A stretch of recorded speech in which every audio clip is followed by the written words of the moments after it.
Good afternoon, everyone. Today we will learn about linear programming. तो आज हम पढ़ेंगे linear programming के बारे में.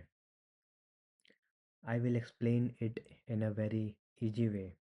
So, in a real life example, so everyone can understand easily.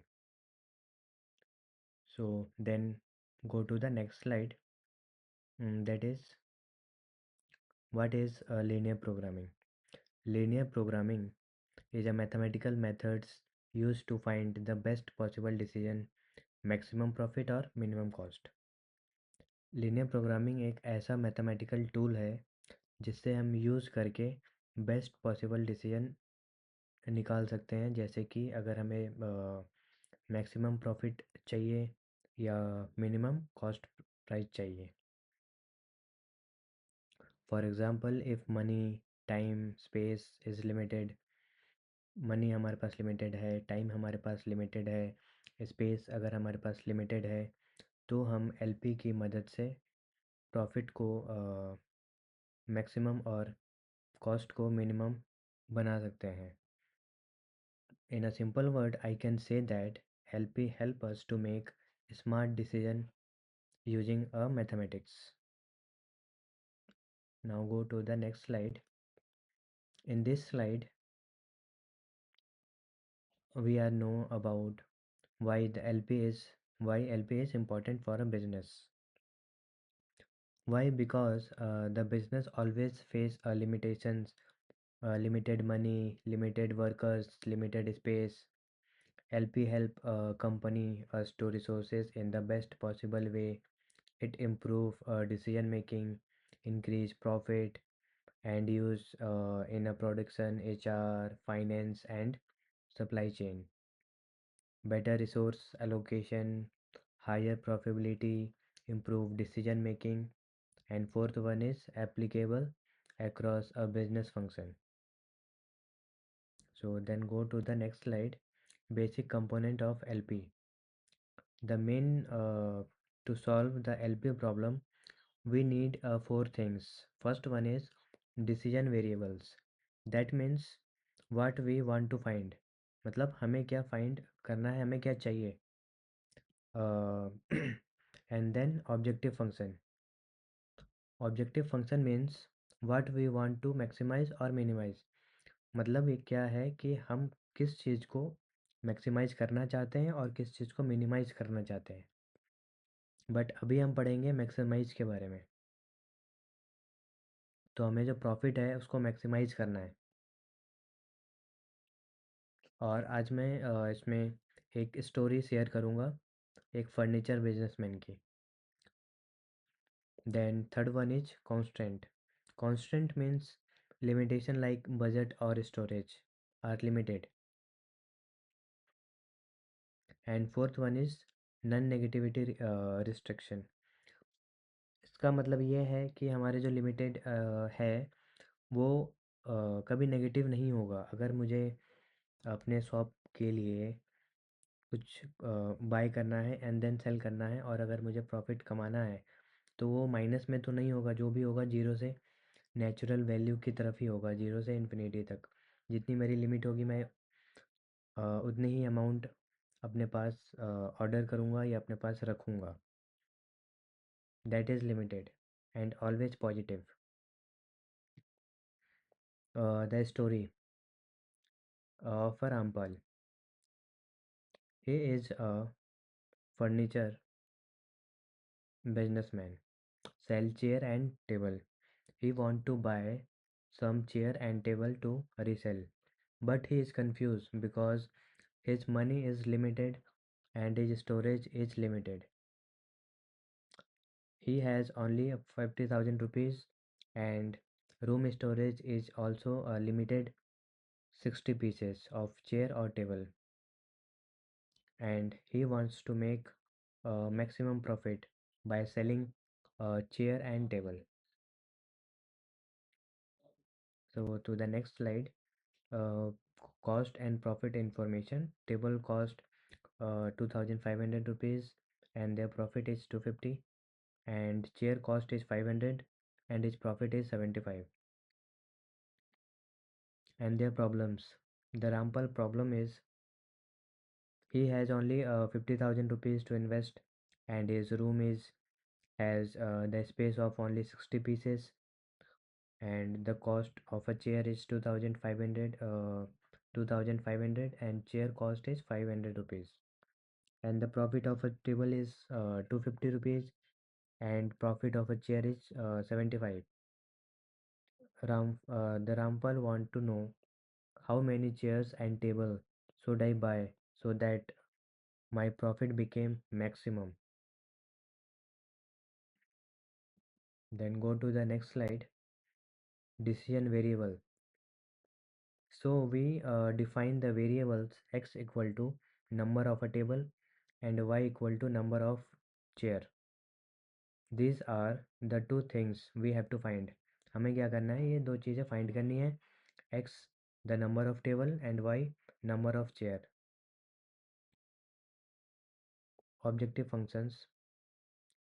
Our main aim is to maximize profit. हमें क्या करना है, मैक्सिमाइज करना है अपने प्रॉफिट को जितना ज़्यादा से ज़्यादा हो सके.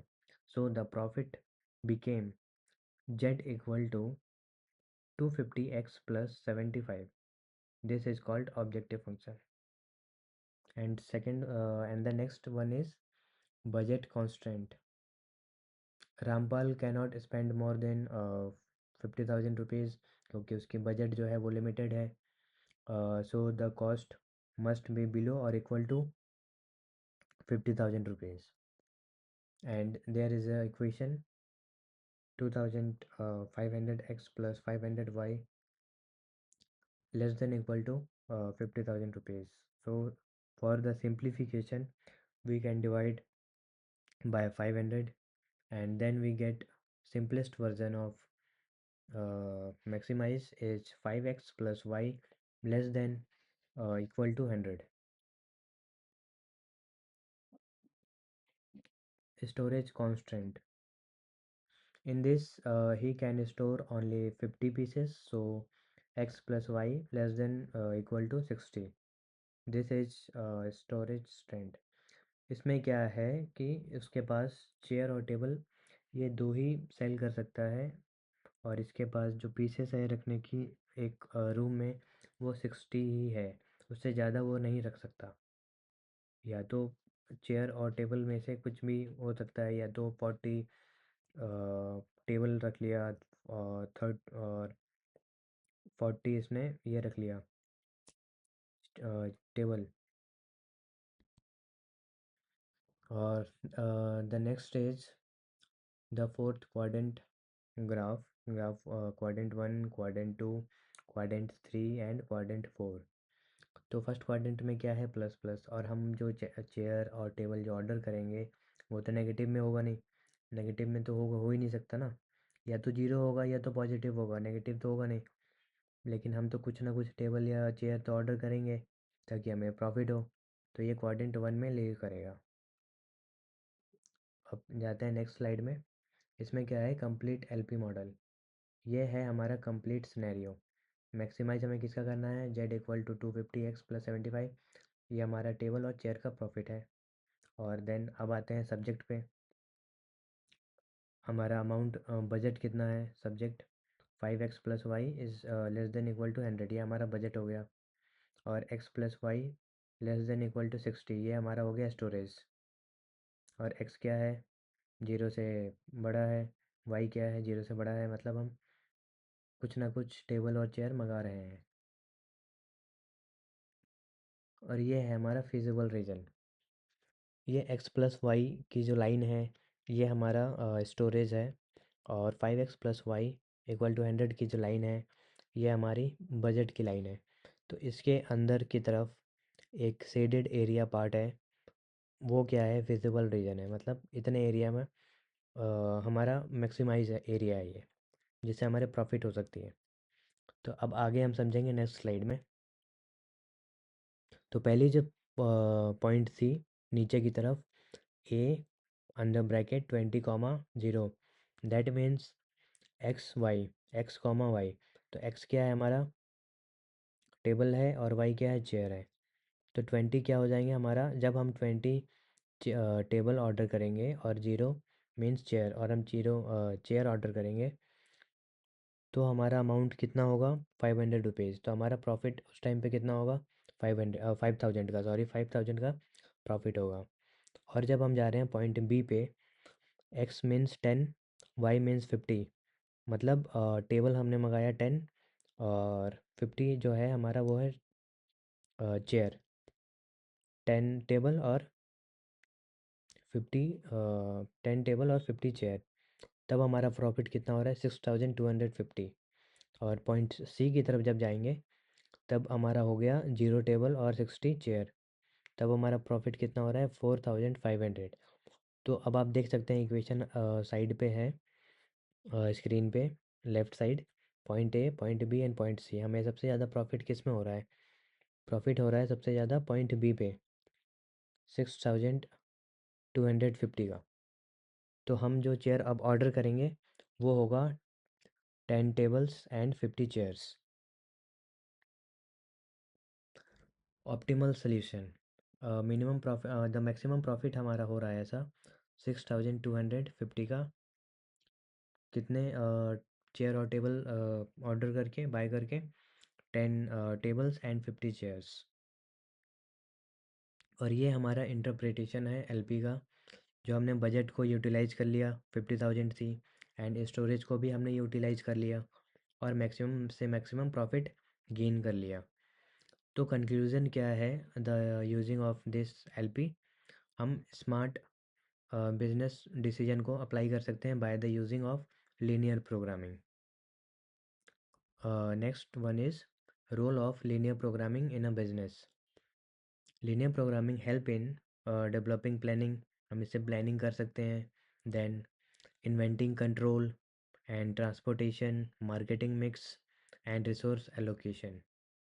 And then go to the next slide, benefit of linear programming. Benefit क्या है लीनियर प्रोग्रामिंग का, scientific decision making, optimal output, cost reduction, profit maximization, time and resources efficiency. Okay, and then go to the summary. Linear programming help to choose the best possible combination of a resource, जैसे कि हमने ये definition में पढ़ा था LP के। तो रामपाल को इससे क्या हुआ, प्रॉफिट हुआ, किससे, हेल्प से, एलपी के मदद से। और हमने इसमें पढ़ लिया कि रियल लाइफ डिसीजन मेकिंग में कैसे एलपी जो है वो हेल्पफुल है। So thank you friends for watching this video on the LP Maximize. So on the next video I am upload on Minimize in a linear programming. So thank you watching this video and like and subscribe my channel.